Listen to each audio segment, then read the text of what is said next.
Hey there folks, my name is Travis, also known as Trav in the Bush, and I'm a bird photography content creator based here on Vancouver Island in British Columbia, Canada. Since I create content for beginner bird photographers, today I'm going to teach you 5 tips for beginner bird photographers.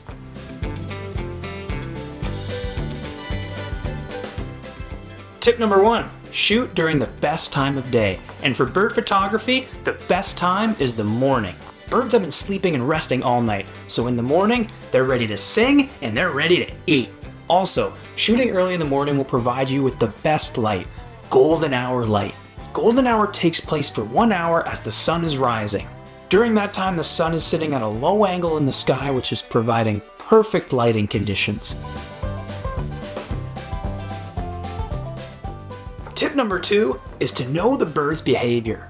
I know that here on Vancouver Island, there are certain times a year that are better for specific types of birds. Vancouver Island has the warmest climate in Canada, which means that the wintertime, we get lots of waterfowl wintering here. Then in the summertime, we get incredible rises in our tides. These max floods bring in lots of fish, which means it's a great time for bald eagles.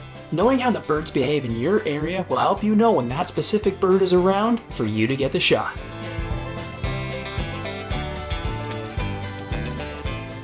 Tip number 3 is to get low and shoot at eye level.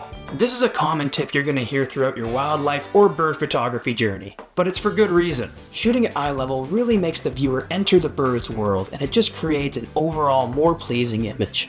Tip number 4 is to use a fast shutter speed. There are going to be lots of exceptions like owls or big slow-moving birds, but for the most part, our subjects are small, twitchy, and fast.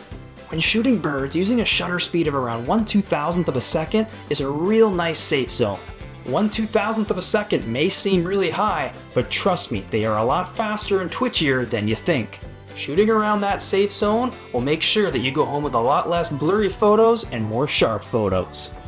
And tip number 5 is my favorite, and that's to pay attention to your backgrounds. A busy stick and branch-filled background is not very pleasing to the eye. I love when you get a bird on a stick photo with a clean, multicolored background. And the way you achieve this is by simply looking around at your surroundings and moving. Maybe you see the bird at first and you just take a little safe shot, but then really look at the bird. Look at its surroundings. Move around. Maybe you can move a little bit to the left to get that stick out of the way, or move a little bit to the right so that leaf is out of the way, and now you can get that nice, clean background.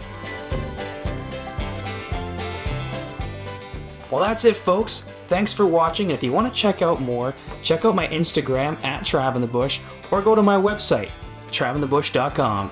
Thanks again.